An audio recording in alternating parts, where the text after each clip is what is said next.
Hi YouTube, it's time for another pickups video from me, and without further ado I'll get straight into it. I've decided after buying so many PS2 games, and I've got quite a collection of those, that I wanted to go back and see if I could try and boost my PS1 collection a bit, because there's a number of games that I used to have that I either traded in or gave away to friends, and I wouldn't mind getting them back again. And first up, and these three were from Amazon Marketplace, and the first one up is Silent Hill.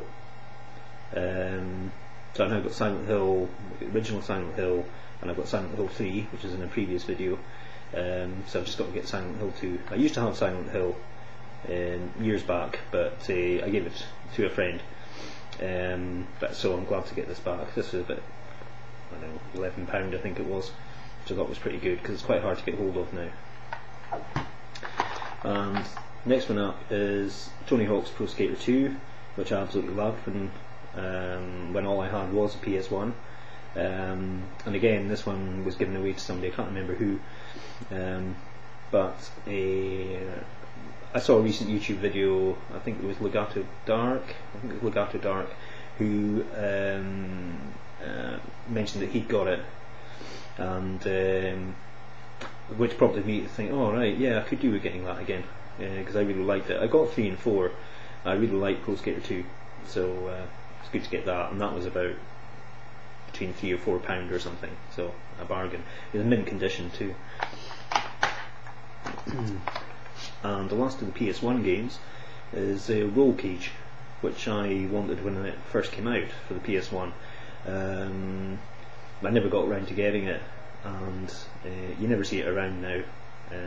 We don't see many PS1 games around now in game stores anyway. In fact, I think the only place that I've seen recently, I should say, that I've seen PS1 games, pre-owned PS1 games for sale was, I think, in the game station, I think in Aberdeen. I haven't seen them anywhere else, certainly not in Inverness anyway, where I live. But anyway, I've got Roll Cage, and I'm looking forward to playing this one.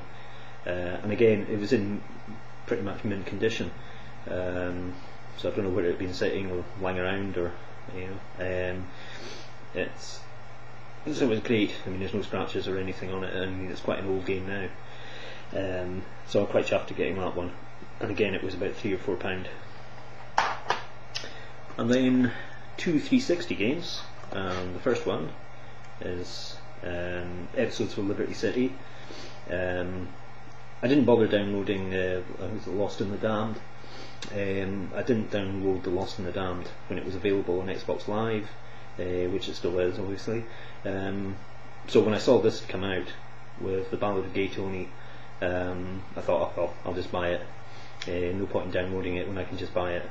And the good thing about this is that you don't need GTA 4 to play these. Obviously, it's a good idea to have GTA 4, as it's the main game set in Liberty City. But you can play these as standalone games.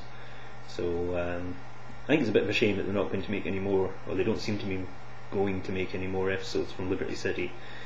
But I mean, the games themselves are so good, we shouldn't complain too much. And like most people, I'm obviously fairly interested in knowing what Grand Theft Auto 5 is going to look like. But until then, we've got these, so I was quite chuffed to getting that. And of course, the one I've been really waiting for is Left 4 Dead 2, which I haven't looked at yet. I only got it yesterday, and I'm actually waiting for a couple of my friends to get it, so we can start playing it together. I might take a little look at the single player, but as everybody knows, like the original Left 4 Dead, it's it works best in co-op. I mean, there's no comparison playing it in single player and then playing it on co-op. Co-op is what it was made for, and it's fantastic. The original Left 4 Dead, so I've just had so much fun with that, even though I haven't played it for a long time. when I did play it, I mean, we were playing it near enough every night, all wearing our communicators, you know, in our respective houses, all wearing our Xbox communicators, and you know, playing it through, you know, night after night. Just brilliant, really good, and I'll be quite intrigued to see what's new in Left 4 Dead 2. I haven't watched much gameplay footage or anything of it, so I'm coming to it fairly fresh. But if it's anywhere near as good as the original was, I'll be more than happy, because I know there was a few complaints, well, we've got a number of gripes from people that there wasn't actually much to the original Left 4 Dead for the price tag, and I believe they have addressed some of these issues for Left 4 Dead 2. I think there is a considerable amount of well, there's more content, I think, than there was in the original one. But I mean, I had no real complaints about the original one. I thought it was great. You know, it did what it said in the tin, you know. So yeah, Left 4 Dead 2.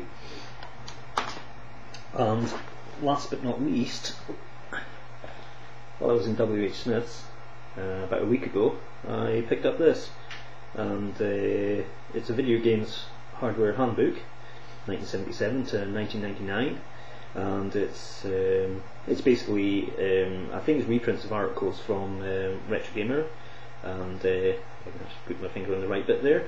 It's from the makers of Retro Gamer, and it costs a tenner, well, $9.99, and it's basically got articles on you know, various systems, perfect 10 games for each of the systems.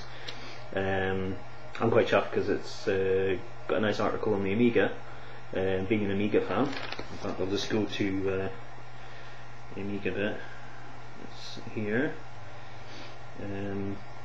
He says, just cast the Amstrad CPC 64. And we have an article on the Amiga. There's an Amiga special there. So it's got a few pages on that, but it's got all the other systems as well. It's got Nintendo 64, Amiga, NES, Mega Drive, PC Engine, Dreamcast, SNES, Saturn, Atari 2600, Game Gear, ZX Spectrum, Game Boy, Jaguar and Commodore 64, and it's also got things like the ZX81 and the Super Famicom, and just pretty much every console you could think of, and within that time frame. So yeah, I was reading this last night, and yeah, it's really good, very informative, and well worth getting. It is quite pricey, I mean £10, but anyway, it didn't stop me from buying it anyway.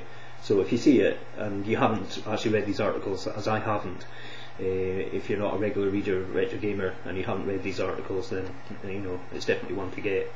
So yeah, so that was all my pickups for the past month or two, and until I make another video, thanks for watching, and I'll see you again.